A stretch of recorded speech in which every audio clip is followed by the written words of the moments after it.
Hello everyone, I'm Michelle. Welcome to my channel. Welcome back if you've been here before. I have gone through such an intense period of change lately, and I'm actually in the process of rebranding my business, and there's a lot happening, so more on that will follow. But I'm actually going to be called Oracle of the Central Sun from this point going forward. There's going to be some similarities, there's going to be some changes. I'm very excited. This change feels more aligned, and yeah, I just feel that great things to come with gaining more clarity and more alignment. So welcome. Please share this if it resonates with you. Please comment. Please like.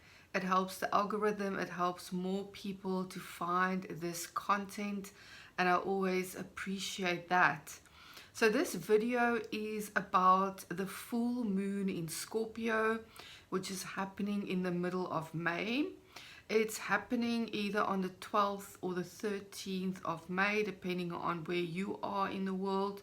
Where I'm at in South Africa, it's on the 12th of May at 5 minutes to 7 p.m. in the evening. So Scorpio is that place that is watery, it is emotional, it has a lot of depth, and yet it's ruled by Mars. So there's also a very deep fiery quality to Scorpio, even though it is a water sign. So you can already imagine that a full moon in this sign can be quite intense. It can be quite emotional. So a lot of grounding and a lot of inner presence is required when there are lunations in the sign of Scorpio, and also openness to just work with your emotions and really be with what is coming up at this time, because Scorpio allows us to bring up those deep things that we need to feel at this time in order to heal and move forward.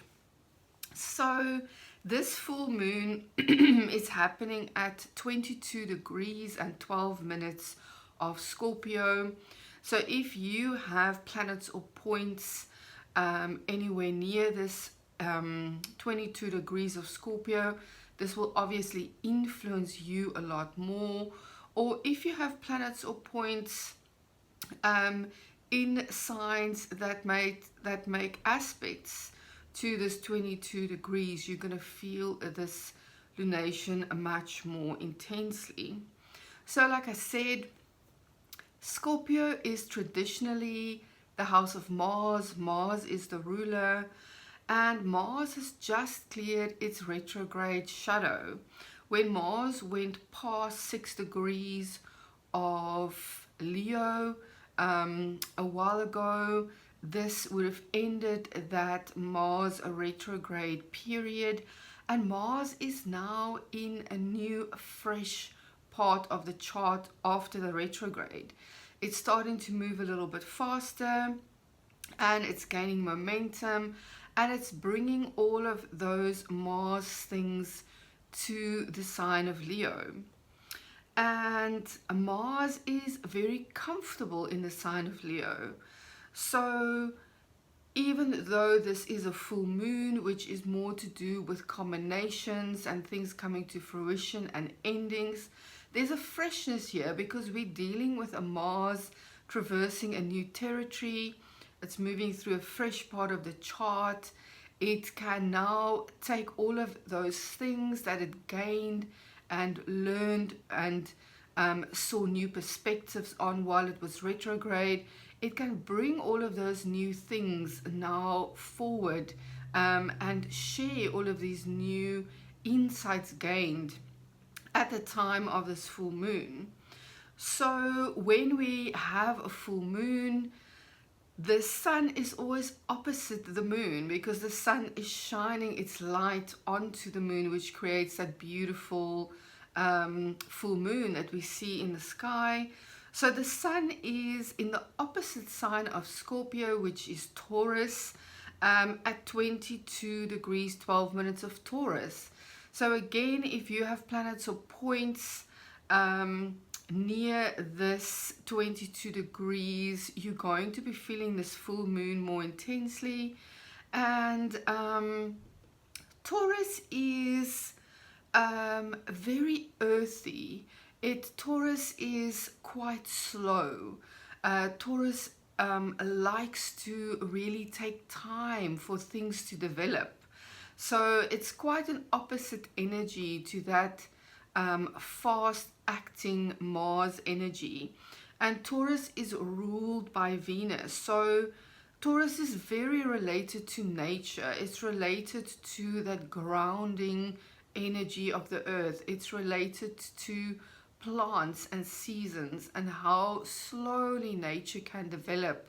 And so this Taurus energy with the sun being in Taurus is also very strong at the time of this full moon. And the sun is sitting quite close to the planet Uranus, which is now almost at 27 degrees of Taurus again. So when Uranus is there bringing its energy, there's always scope for unexpected developments. Uranus is that unexpected moment. It is flashes, light bulb moments, moments of insight, suddenly realizing something that may have been obvious to other people and not to you. And then you have such a new perspective that you can now do the same thing that you did before, but do it in a completely different way. So this is even more emphasized because in a sign-based way, Mercury is also sitting in Taurus. And Mercury being the planet of communication, at the time of this full moon, there's definitely a lot of scope for communication that could come out of left field, unexpected announcements, unexpected communications coming your way, and dealing with maybe emails and clients and all of these things in unexpected ways that you didn't see coming before. So there's scope here for change. Uranus is that change of direction. So there's a lot that can happen with this full moon, where we can now end something can come to a culmination, and we can move forward in quite an unexpected way that maybe even the week before we did not realize. So at the time of this full moon, Mercury sitting there in Taurus with the Sun, and Uranus is also squaring Pluto. Mercury is at 3 degrees of Taurus and Pluto at 3 degrees of Aquarius. So what this means is that there is a lot of depth here. There can be a depth of communication. There can be a real excavating of ideas from the subconscious mind. Mercury being communication, but Mercury also being our thinking, our thought patterns. There can be a real change and things emerging from the subconscious mind in terms of our communication. Or it can be other people from the sign of Taurus communicating with us, and we now being able to understand things in a much, much deeper way from a new perspective. Pluto is also the energy that deals with our shadows. So there is a real opening here for also dealing with some shadow elements and bringing those to light at this full moon. What further brings healing into this full moon is the fact that Jupiter, now at 23 degrees of Gemini, is sextiling Chiron at 24 degrees of Aries. So there's a real energy here between Jupiter and Chiron of healing our belief systems, and healing long-standing beliefs that may not have served us. We can now come to a combination point where these old beliefs are coming to an end, and we are now going to move forward with new perspectives, new belief systems. So I love that this Jupiter-Chiron sextile is happening at the time of this full moon, because I feel that there's a chance here for really leaving things behind that are not serving us anymore. And what I find beautiful is that Venus being the ruler of this full moon, Mars being the ruler of this full moon, Mars being the ruler of Scorpio, and it has now moved past its retrograde shadow. And at the time of this full moon, Venus, which rules Taurus, where the sun is sitting at the full moon, is just about to enter a trine to Mars. And this trine is going to last from the middle till the end of May. So there's a beautiful energy here that is just starting to come into that 3-degree range where we really feel when planets start aspecting each other. And Venus trining Mars, it brings a very flowing, harmonious energy where we can work together with the masculine and feminine inside of us, the yin and yang energies, and blending those in new ways and expressing those in new ways. So I find that from this full moon until the next new moon, there's a very strong signature here of this beautiful Venus trine to Mars.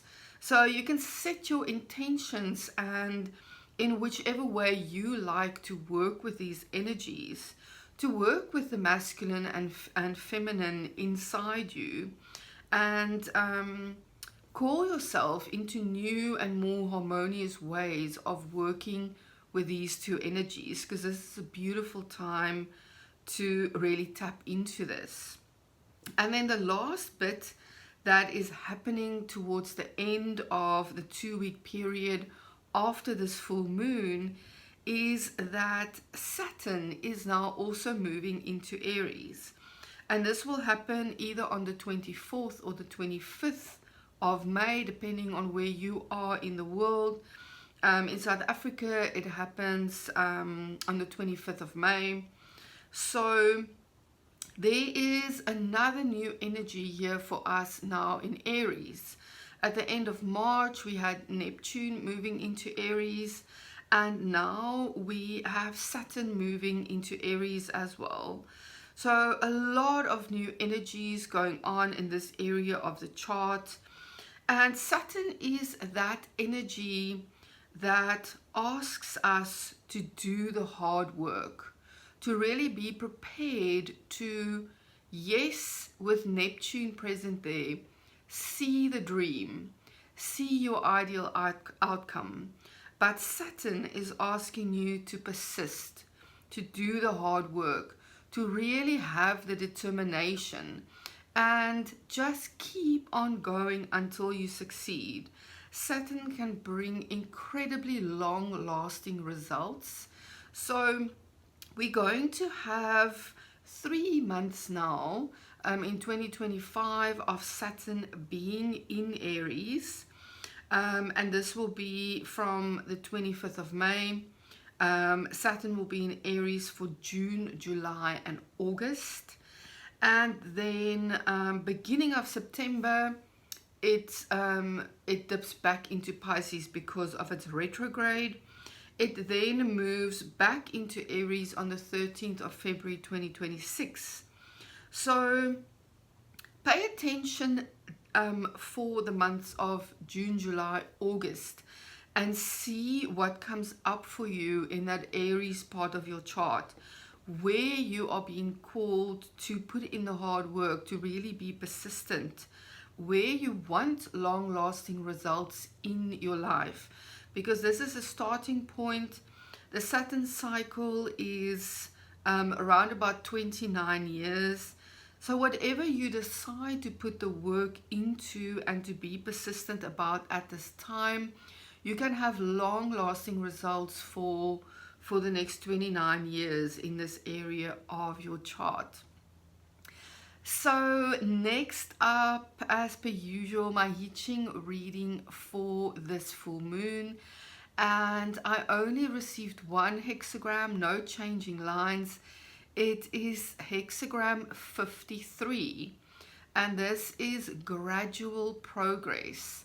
And for me, this energy actually relates most to Saturn, because Saturn is that slow moving energy. Saturn is asking us to bring wisdom, to bring persistence, to bring hard work and determination into our lives.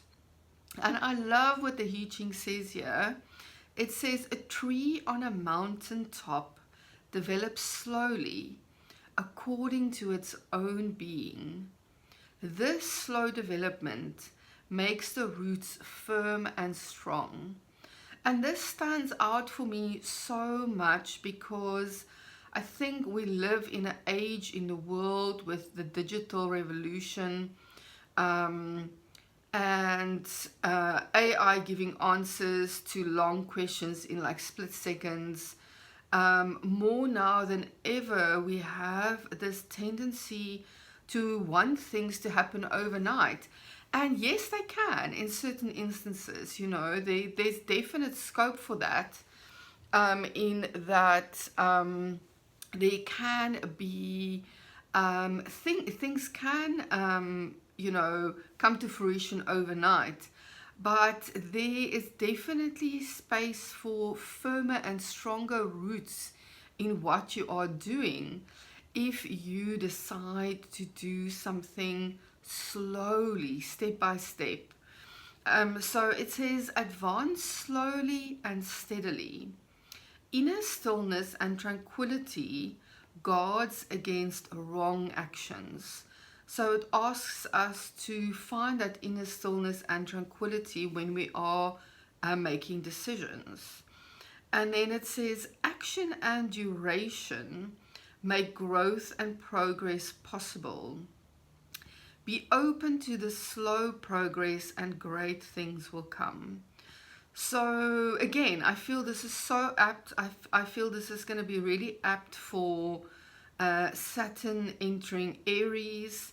So again, take note during June, July, August, where you feel that you are making a long-term commitment to something in the Aries part of your chart, because there's great scope for progress and great things to come in that part of the chart. And then lastly, I drew a tarot card for this full moon in Scorpio, and I received the Ace of Swords. Aces are always cards that feel like a winning moment. The Ace of Swords is about clarity of mind. It's about breakthroughs. It's about new ideas. So this card really taps into that energy that Uranus can bring to this full moon, of new insights, new ideas and breakthroughs, mental clarity. It's a card of success, and it's also a card of initiative and action can bring about victory. And the mountains that you see at the bottom of the card, it's also about yes, you can have victory, but the road might be long and mountainous. So there is there's great scope here for making decisions and having new ideas and insights, and then being committed to taking that journey to your success. So I've also started working with the decans in astrology. So each astrology house has 30 degrees, and the 12 houses make for the circle, the 360 degrees that you have in the astrology chart. And then each 30-degree section is also divided into a 10-degree section, which is called a decan. And each decan is associated with a tarot card. So this full moon is at 22 degrees of Scorpio. So that makes it between 20 and 30 degrees of Scorpio. And that is the third decan of Scorpio. And the card associated with that third decan of Scorpio is the Seven of Cups. So this is another point of introspection and guidance that we can bring into this full moon. The Seven of Cups is really a card of discernment. You can see all of these options and choices are there. When there's a cloud in the tarot, it's always like something that is presented by the universe or God. So there's all of these choices, and it really is about discernment. So this card is about what is the mirage and the illusion and what is real. So a lot of discernment is called for at this time as well. We can have new insights, and then we really need to decide what is a real dream, what is an illusion, and which dreams we want to hold on to and then take action on, and really use our discernment not to step into or follow those things that are really just mirage or illusions in our lives. So I really enjoyed the guidance I got from the Ching and the tarot for this full moon. And I really urge you to look at your own development at the time of this full moon. Like I said, Scorpio can be very deep and emotional. So spend time grounding, spend time writing in your journal, do your meditation, do all of these great things that you can do to find more grounding, and also allow for whatever the emotions are that want to come up at this time. I wish you such a beautiful full moon. I can't wait to hear how this plays out for everybody. Again, please show your love here by liking, subscribing, and sharing this content. It helps the algorithm, it helps my business to grow. I'm so grateful to be here. I'm so grateful to serve, and I will see you again next time.